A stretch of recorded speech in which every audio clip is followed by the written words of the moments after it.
എടി വേഗം വാ, ട്രെയിൻ എങ്ങാനും മിസ്സായി തീർന്നു. എടി ട്രെയിൻ വരാൻ ഇനി ഒരുപാട് സമയമുണ്ട്, നീ ഒന്ന് ടെൻഷൻ ആവാണ്ടിരിക്കേ. 6 മണിക്കല്ലേ, ഇപ്പൊ 5:30 ആയുള്ളൂ. എങ്ങാനും നേരത്തെ വന്നാലോ? പിന്നെ ഒന്ന് പോയേടി, ഏതെങ്കിലും ട്രെയിൻ നേരത്തെ വന്നായിട്ട് നീ കേട്ടിട്ടുണ്ടോ? പോട്ടെ, സമയത്തിന് വന്ന് കണ്ടിട്ടുണ്ടോ? ബാംഗ്ലൂർ വഴി ചെന്നൈ, കോയമ്പത്തൂർ, പാലക്കാട് വഴി എറണാകുളം, ആലപ്പുഴ, തിരുവനന്തപുരം ട്രെയിൻ 1 മണിക്കൂർ ഡിലേ ആണ്. ആ കേട്ടല്ലോ, സമാധാനമായില്ലേ? എടി അത് വീട്ടിൽ പോകാനുള്ള ഒരു എക്സൈറ്റ്മെന്റ്, പിന്നെ കല്യാണം കൂടാനും. അല്ല, എൻ്റെ ചേച്ചിയുടെ അല്ലേ ഈ കല്യാണം, എന്നിട്ട് എനിക്കില്ലല്ലോ ഈ പറയുന്ന സാധനം. ഒരു കല്യാണം. ആ ഞങ്ങളെ പരിചയപ്പെടുത്താൻ മറന്നു അല്ലേ, ഞാൻ ലിൻഡ മരിയ ജോൺ, പാവൊരു ആലുവക്കാരി. കൂടെയുള്ള എൻ്റെ ചങ്കത്തി അന്വിക എന്ന അന്യു. ഞങ്ങൾ ബാംഗ്ലൂർ നേഴ്സിംഗ് അവസാന വർഷം പഠിക്കുകയാണ്. ഇപ്പം ഇല്ലാത്ത ലീവ് പറഞ്ഞുണ്ടാക്കി നാട്ടിൽ പോവാണ് എൻ്റെ ചേച്ചിയുടെ കല്യാണത്തിന്.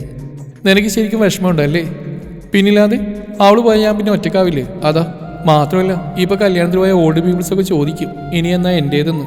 കോഴ്സ് കഴിയാറായില്ലേ, ഇനി ചെക്കനെ നോക്കട്ടെ എന്ന്. ഇതൊക്കെ പേടിച്ചിട്ടാ ഞാൻ ലീവില്ലാന്ന് കള്ളം പറഞ്ഞ്. അല്ല, ആര് തട്ടിപ്പോയിന്ന് നിന്റെ ചേട്ടായി പറഞ്ഞേ? അമ്മാമ്മ. നന്നായി. അമ്മാമ്മേനെ കൊണ്ട് വലിയ ശല്യ. ചേച്ചി ഡൽഹിയിൽ പഠിക്കാൻ പോകുന്ന നേരം എന്തുമാത്രം ഉടക്ക് പറഞ്ഞു എന്നറിയോ? എന്നെ വിടാൻ നേരം ഒന്നും പറഞ്ഞില്ല.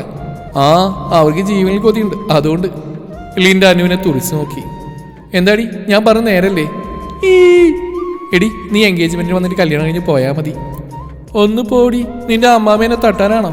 ഒന്നാമത്തെ അവർക്ക് എന്നെ കണ്ടുകൂടാ. പോവാൻ പറയും, നീ വന്നോണം കേട്ടല്ലോ. ഓ ശരി ശരി. എടി ഇന്നെനിക്ക് വിൻഡോ സീറ്റ് കിട്ടിയല്ലോ. ഓ മഹാത്ഭുതം, ഒരിക്കലും നടക്കാറില്ലല്ലോ. നീ ഒന്ന് ആലോചിച്ച്, ഈ ട്രെയിൻ യാത്ര എന്ന് പറയുമ്പോൾ ആദ്യം ഓർമ്മ വരുന്നത് എന്താ? സൂര്യയുടെ വാരണായിരം. യാ, പക്ഷെ ഇന്നൊരു ആർക്കെങ്കിലും അങ്ങനെ നടന്നിട്ടുണ്ടാവുമോ? ആ ഉണ്ടാവുമായിരിക്കും അല്ലേ? ഉണ്ടാവും. ആ ഇതാ ട്രെയിൻ വന്നു. നിന്റെ സൂര്യ ഏതെങ്കിലും സൈഡ് സീലുണ്ടായി നോയിക്കോ. പോടിയോളെ. അങ്ങനെ ട്രെയിനിൽ കയറി ബാഗ് വെച്ചു പുറത്തെ കാഴ്ചകൾ നോക്കിയിരുന്നു. എടിയോ ഓപ്പോസിറ്റ് ഇതായിരിക്കും നിന്റെ സൂര്യ. അപ്പുറത്തിരുന്നൊരു അമ്മാവനെ ചൂണ്ടിക്കാട്ടി അന്നു പറഞ്ഞു. ഞാൻ അവളെ കൂർപ്പിച്ച് നോക്കി. ട്രെയിൻ ചൂളം വിളിച്ച് യാത്ര ആരംഭിച്ചു. ഹെഡ്സെറ്റ് വെച്ച് റൊമാൻറ്റിക് പാട്ടൊക്കെ ആയിട്ട് ഇരുന്നപ്പോഴാണ് ഒരു ചുള്ളൻ ചെക്കൻ നടന്നു വരുന്ന കണ്ടത്.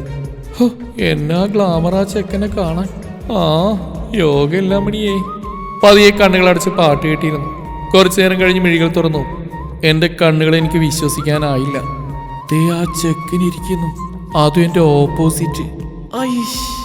ലൈഫിൽ ഫസ്റ്റ് ടൈം ഇങ്ങനെ. ഓ കർത്താവേ, ഇത് സ്വപ്നമൊന്നുമല്ലല്ലോ.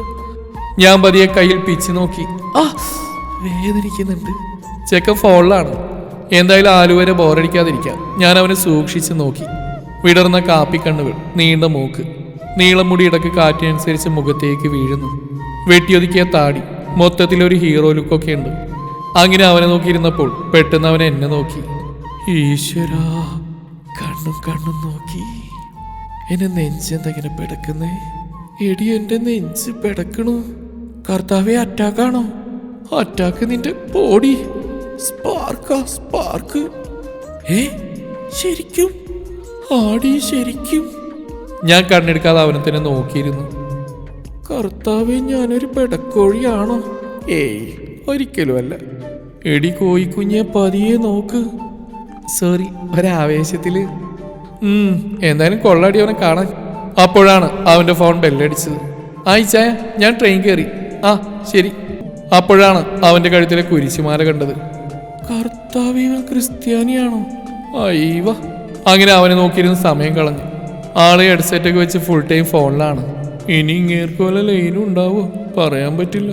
എൻ്റെ മാവ് എന്ന് പൂക്കും ആവോ? ഓരോന്ന് ആലോചിച്ചിരുന്ന് അങ്ങനെ ആലുവ സ്റ്റേഷനെത്തി. ട്രെയിൻ നിർത്തി. ഞാൻ നോക്കിയപ്പോൾ ഡോറിൻ്റെ സൈഡിൽ പുള്ളി നിൽക്കുന്നു. Hello, excuse me. എവിടെ? No mind. ഇച്ചായോ, ഹലോ, ഒന്ന് മാറാമോ? അങ്ങേരുടെ കാറ്റ് പോയെന്തോ കണ്ണ് ചിമ്മാതെ മാറി തന്നു. ട്രെയിൻ എടുത്തപ്പോഴും ഡോറിൽ അതേ നിൽപ്പായിരുന്നു. ഇടയ്ക്ക് ഞാനും തിരിഞ്ഞു നോക്കിയപ്പോൾ കണ്ടു ആ മുഖത്തൊരു ചിരി. പിന്നെ എൻഗേജ്മെന്റിന്റെ തിരക്കായി. അതിനിടയിൽ പുള്ളിയെ ഞാൻ മറന്നു. അല്ലെങ്കിൽ തന്നെ ഞാനെന്തിനാ അയാൾ ഓർക്കണം? എന്നാൽ എവിടെ ഒരു സ്പാർക്ക് അടിച്ചായിരുന്നു. ഇന്നാണ് ചേച്ചിയുടെ engagement. Liya wed Sebi. Dark blue colour ലെഹങ്കയിൽ സുന്ദരിയായിരുന്നു എൻ്റെ ചേച്ചി. ഡാർക്ക് ബ്ലൂ കളർ ഡ്രസ്സായിരുന്നു ചേട്ടായി. ഞാൻ പിങ്ക് കളർ ലെഹങ്കയായിരുന്നു. അതിന് ചേരുന്ന തരത്തിലുള്ള ആക്സസറീസും പൊക്കം ഇത്തിരി കുറവായതുകൊണ്ട് തന്നെ ഹൈ ഹീൽസുമായിരുന്നു.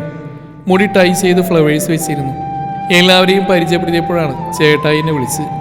ലിൻഡ, ഇങ്ങോന്നേ, ഞാനവളെ പരിചയപ്പെടുത്തരാം. ഇതാണ് എൻ്റെ അനിയൻ അലക്സ്. ആളൊരു സോഫ്റ്റ്വെയർ എഞ്ചിനീയറാ, ബാംഗ്ലൂരിലാണ് കേട്ടോ. ഞാനാണെങ്കിൽ കണ്ണെടുക്കാതെ അങ്ങനെ നോക്കിയിരിക്കുക. എന്റെ നോട്ടം കണ്ട് മൂന്നും കൂടി ചിരിക്കുന്നു. എടി പൊട്ടിക്കാളി, നീ അന്ന് വിട്ട് നോക്കണ്ട. നീ ഇവനെ വായി നോക്കിയതൊക്കെ ഞങ്ങൾ അറിഞ്ഞു. നിന്നെ ഇവനെ അറിയാം, നിന്റെ ഫോട്ടോയൊക്കെ കണ്ടിട്ട്. നീ ആ ട്രെയിനിലുണ്ടെന്ന് ഇവൻ പറഞ്ഞിരുന്നു. സീറ്റ് നമ്മൾ നിന്റെ പിക്കൊക്കെ വെച്ച് നീയാണെന്ന് ഞങ്ങൾ ഉറപ്പിക്കുകയും ചെയ്തു. എന്നാലും എൻ്റെ ലിൻഡ, ഇങ്ങനെയൊക്കെ ഒരാളെ നോക്കാമോ? ഞാൻ എൻ്റെ മമ്മിയുടെ അടുത്ത് പോവാ. അവള് കലിപ്പിലാണോ? ഏയ്, ആ കുറച്ച് കഴിഞ്ഞ് മാറിക്കോളൂ. ഹലോ ലിൻഡ, എന്താണോ? ഏടോന്നോ? അങ്ങനെയല്ലല്ലോ കൊച്ച അന്ന് എന്നെ വിളിച്ചത്. അങ്ങനെ വിളിക്കുന്നത് കേൾക്കാനാ എനിക്കിഷ്ടം. സൗകര്യമില്ല, ഇയാൾ കൊണ്ടുപോയി കേസ് കൊടുക്ക്. ഞാൻ ആ നിൽക്കുന്ന എൻ്റെ അമ്മായിയപ്പനോട് പോയി പറയുവേ. എൻ്റെ പപ്പ എങ്ങനെയാണോ തൻ്റെ അമ്മയപ്പനാൻ പോകുന്നത്? നിന്നെ ഞാൻ കെട്ടുമല്ലോ. അയ്യടാ, നീ നോയിക്കോ പെണ്ണേ, നിന്നെ ഞാൻ തന്നെ കെട്ടും. അതിനേ കാക്ക മലർന്നു പറക്കണം. 1 വർഷത്തിന് ശേഷം എൻ്റെ ലിൻ്റെ കൊച്ച ശരിക്കും കുനിയെന്ന് മുറ്റടിക്ക്. എന്നാൽ താ വന്നിരിക്കും, എന്നെ കൊണ്ട് ഇത്രേ പറ്റൂ. എൻ്റെ മക്കളെ, നിങ്ങളുടെ അമ്മ വന്ന് വന്ന് ഭയങ്കര മടിച്ചായിട്ടോ. ചൂല് മുറ്റത്തിട്ട് അവൾ അകത്തേക്ക് പോയി. പെണ്ണേ, എന്നെ തൊടണ്ട, ഇപ്പം എന്നോടൊരു സ്നേഹമില്ല. ആര് പറഞ്ഞടി പെണ്ണേ എനിക്ക് നിന്നോട് സ്നേഹമില്ലാന്ന്? നിനക്ക് എന്നാ എന്നോട് ഇഷ്ടം തോന്നിയത്? അത് അന്നാ ട്രെയിനിൽ വെച്ച് എനിക്ക് എന്താ തോന്നിയെന്നറിയോ? അവൾ അവൻ്റെ കണ്ണുകളിലേക്ക് നോക്കി. 3 വർഷം മുമ്പ് ഞാനൊരിക്കൽ ഒരു കുഞ്ഞിനെ എടുത്ത് കൊഞ്ചിക്കുന്ന മാലാകക്കുട്ടിയെ കണ്ടു. അവിടെ ആ ചിരിക്കുമ്പോൾ ചെറുതാവുന്ന കണ്ണുകൾ. അന്ന് വീണതാ ഞാൻ.